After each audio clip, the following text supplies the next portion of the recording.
Friends, welcome back to your own YouTube channel doubt buster. आप देख रहे हैं बायोकेमिस्ट्री का सेकेंड लेक्चर। हमने प्रीवियस वीडियो में बात किया था brief introduction to biochemistry and different bonds involve in the biological system. हम इस वीडियो में बात करने जा रहे हैं हाइड्रोफोबिक इंटरेक्शंस के बारे में। बट हाइड्रोफोबिक इंटरेक्शन को समझने से पहले हम समझेंगे कि एंट्रोपी क्या होती है ना। What is entropy? तो एंट्रोपी को हम डिफ़ाइन करते हैं कि किसी भी सिस्टम में कितना रैंडमनेस है ना, वो सिस्टम कितना ज़्यादा डिसऑर्डर्ड मैनर में है ना। क्या कह सकते हैं कि मेज़र एंट्रोपी क्या करता है? एंट्रोपी मेज़र करता है रैंडमनेस और डिसऑर्डर ऑफ अ सिस्टम, है ना।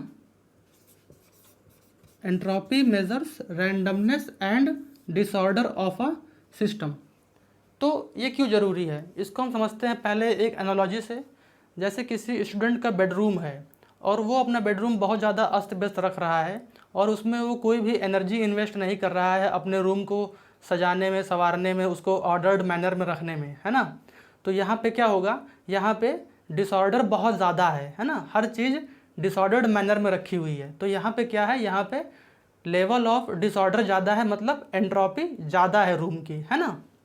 तो हम समझते हैं, हमने क्या कहा, हमने कहा कि जब रूम में हर चीज़ डिसऑर्डर्ड मैनर में रहेगी, है ना, जब सिस्टम में हाई डिसऑर्डर रहेगा तो एंट्रोपी कैसा होगा? एंट्रोपी हाई होगी, हाई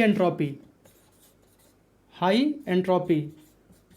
और जो स्टूडेंट है वो अपने बेडरूम को ऑर्डर्ड मैनर में नहीं रख रहा है, मतलब वो कोई एनर्जी इन्वेस्ट नहीं कर रहा है, तो सिस्टम की एनर्जी कैसी होगी? लो एनर्जी होगी, है ना। Low energy will be there, ठीक। सेकंड, अब अगर वही स्टूडेंट अपने रूम को ऑर्डर्ड मैनर में रखेगा, हर चीज़ को सही जगह पे हर चीज़ को प्लेस करेगा, बुक्स की जगह अलग होगा, है ना, सोने की जगह अलग होगी, कपड़े उसके वार्डरोब में रखे होंगे, तो हर चीज़ जब ऑर्डर्ड मैनर में रहेगी तो उस सिस्टम की एंट्रोपी लो कही जाएगी, है ना। तो जब रूम ऑर्डर्ड में रहेगा, ऑर्डर्ड मैनर में, तो वो होगा लो डिसऑर्डर। जब किसी सिस्टम का डिसऑर्डर कम होगा, है ना, तो उसकी एंट्रोपी भी कम होगी, लो एंट्रोपी। और ये लो एंट्रोपी कैसे हुई? जब उसने एनर्जी इन्वेस्टमेंट किया, है ना, जब उसने एनर्जी इन्वेस्ट किया उन चीज़ों को सही तरीके से रखने में, उसको प्लेस करने में, तो वहाँ पे एनर्जी कितना हुआ? एनर्जी वहाँ पे हाई हो जाएगी, हाई एनर्जी, है ना। तो आई होप कि ये कंसेप्ट आपको समझ में आ गया है। जब किसी सिस्टम की एंट्रोपी हाई रहेगी तो एनर्जी लो रहेगी, जब किसी सिस्टम की एंट्रोपी लो रहेगी तो एनर्जी हाई रहेगी। इसके साथ में एक और कंसेप्ट समझते हैं कि जब कोई चीज़ सॉलिड से लिक्विड और फिर लिक्विड से गैस में कन्वर्ट होगी तो एंट्रोपी इंक्रीज होगी, है ना। जैसे फॉर एग्ज़ाम्पल हमने आइस लिया, है ना, और आइस को जब मेल्ट करेंगे तो ये वाटर में कन्वर्ट होगा, मतलब लिक्विड हो जाएगा। तो आइस की एंट्रोपी क्या होगी? आइस की एंट्रोपी लेस होगी, है ना। और वाटर की एंट्रोपी क्या होगी? More than ice. क्यों? क्योंकि यहाँ पे जो मॉलिक्यूल्स हैं वाटर के, वो अब बहुत ज़्यादा रैंडम हो गए हैं ना, वो फ्रीली मूव कर सकते हैं, दैट्स वाई। और जब हम इस वाटर को हीट कर देंगे स्टीम के फॉर्म में, जब ये एवापोरेट होगा तो जब ये गैसेस फॉर्म में चला जाएगा तो इसकी एंट्रोपी और ज़्यादा हो जाएगी। तो क्या हो जाएगा? More than water. स्टीम की एंट्रोपी हो जाएगी मोर देन वाटर। तो हम क्या देख रहे हैं? हम देख रहे हैं कि जब चेंज ऑफ मैटर हो रहा है ना, सॉलिड से लिक्विड और लिक्विड से गैस, तो एंट्रोपी क्या हो रही है? इंक्रीज हो रही है।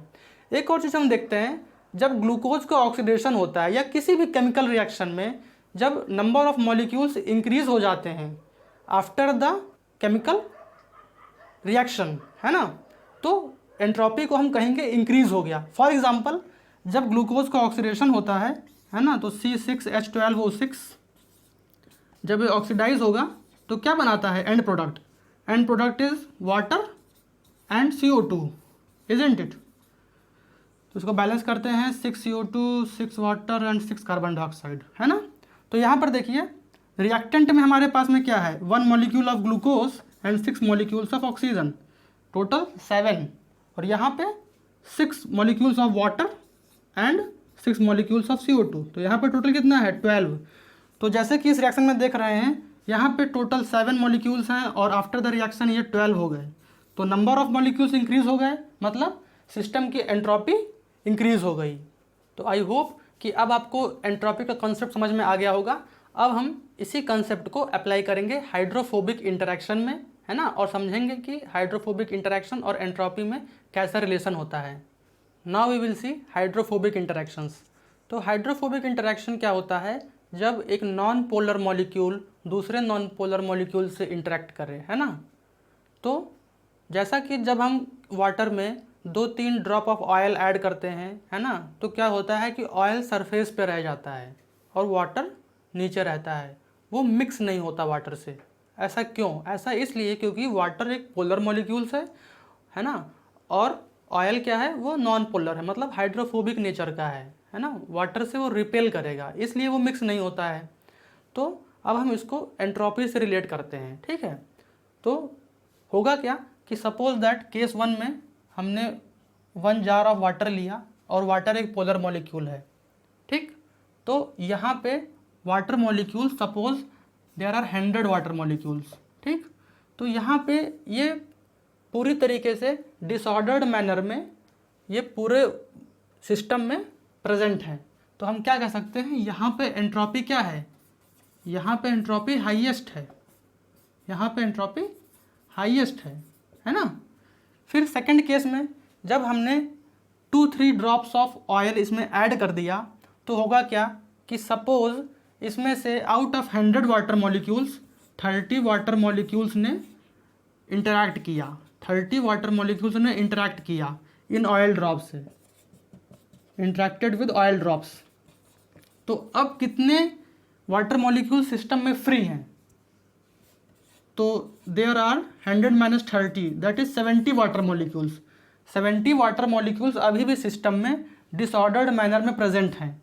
तो हुआ क्या, यहाँ पे डिसऑर्डर्ड मॉलिक्यूल्स डिक्रीज हो गए, है ना। अगर सिस्टम में डिसऑर्डर्ड मॉलिक्यूल्स डिक्रीज हो गए, मतलब क्या हुआ, एंट्रोपी डिक्रीज हो गई।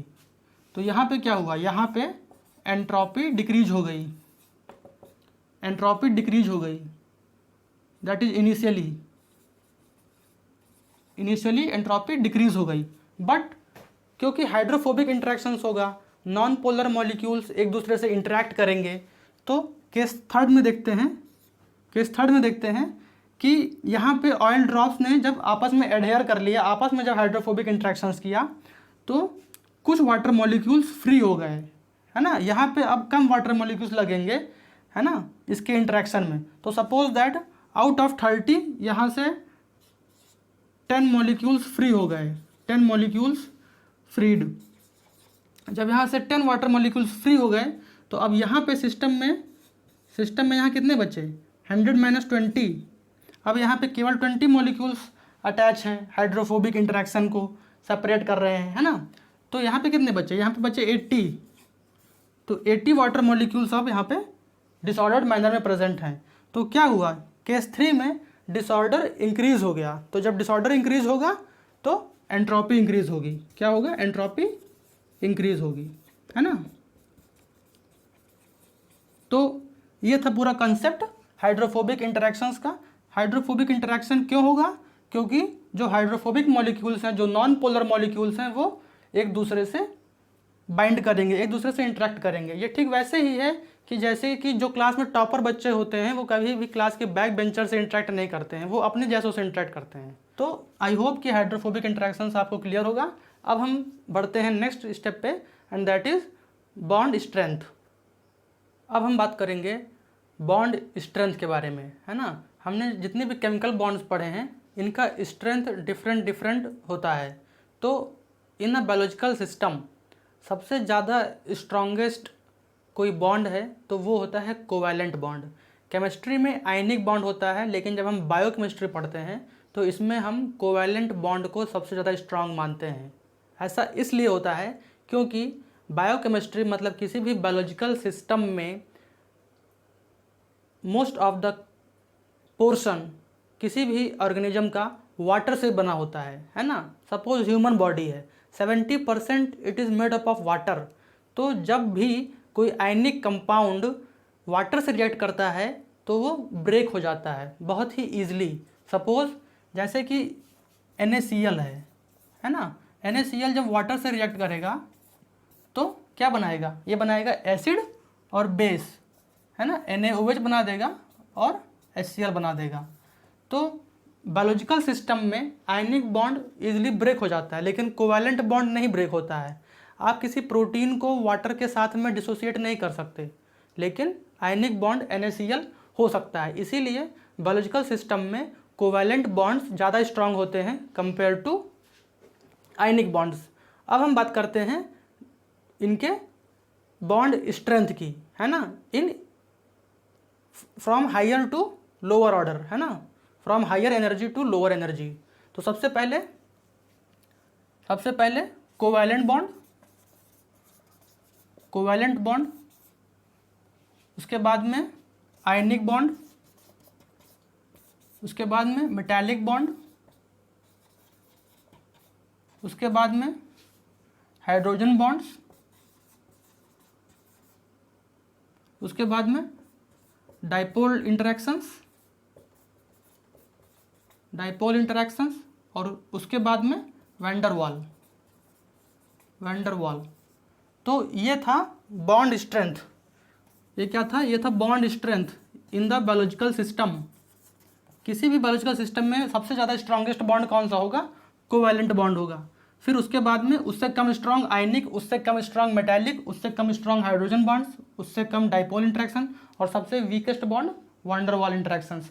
तो इसको लर्न करने का एक ट्रिक है और इसको हम लर्न कर सकते हैं ऐसे। एक निमोनिक है, come into my house Divya, है ना, come into my house Divya. ये निमोनिक है, इसको आप लर्न कर सकते हैं। कम से आ गया कोवैलेंट, इनटू से आ गया आयनिक, माई से आ गया मेटालिक, हाउस से आ गया हाइड्रोजन बॉन्ड्स और दिव्या में DI से आ गया डाइपोल और V से आ गया वंडरवाल। तो इस तरीके से आप याद कर सकते हैं बॉन्ड स्ट्रेंथ। हाइयर कितना है, हाईएस्ट है कोवैलेंट और लोवेस्ट कितना है, वंडरवाल। तो अब हम डिफरेंट केमिकल बॉन्ड्स के उसके बॉन्ड स्ट्रेंथ देखेंगे, है ना, वो कितने किलोजूल पर मोल है। तो सबसे पहले कोवैलेंट बॉन्ड और आयनिक बॉन्ड, इनके बॉन्ड स्ट्रेंथ 100 to 500 किलोजूल पर मोल है ना। और अगर उसको ऑप्टिमम वैल्यू की बात की जाए तो कोवैलेंट बॉन्ड का 400 किलोजूल पर मोल और आयनिक का 200 किलोजूल पर मोल। उसके बाद आता है metallic bond, range 80 to 600, optimum value 150। Hydrogen bonds का बॉन्ड स्ट्रेंथ कितना है, 4 किलोजूल पर मोल से 50 किलोजूल पर मोल और इसका ऑप्टिमम वैल्यू कितना हो सकता है, 20 किलोजूल पर मोल। और नेक्स्ट डाइपोल इंटरैक्शंस, ये वीकर होते हैं हाइड्रोजन बॉन्ड से। इसका बॉन्ड स्ट्रेंथ कितना है, 5 से 20 और ऑप्टिमम वैल्यू नियर अबाउट 10 से 12 हो सकता है। वैंडरवाल इंटरैक्शंस, इनके बॉन्ड स्ट्रेंथ है 0.4 से 4 किलोजूल पर मोल और ऑप्टिमम वैल्यू क्या है, 2 और 3। तो हमें यह देखना है कि यहाँ पे जो वैल्यूज़ दी गई हैं ये किलोजूल पर मोल में दी गई हैं। बट कभी कभी एग्ज़ाम्स में क्वेश्चन को ट्विस्ट कर देता है और पूछ लेता है कैलोरी में, है ना। तो जब कैलोरी में पूछेगा तो आपको क्या करना है, आपको इन वैल्यूज़ को 4.18 से डिवाइड कर देना है ना।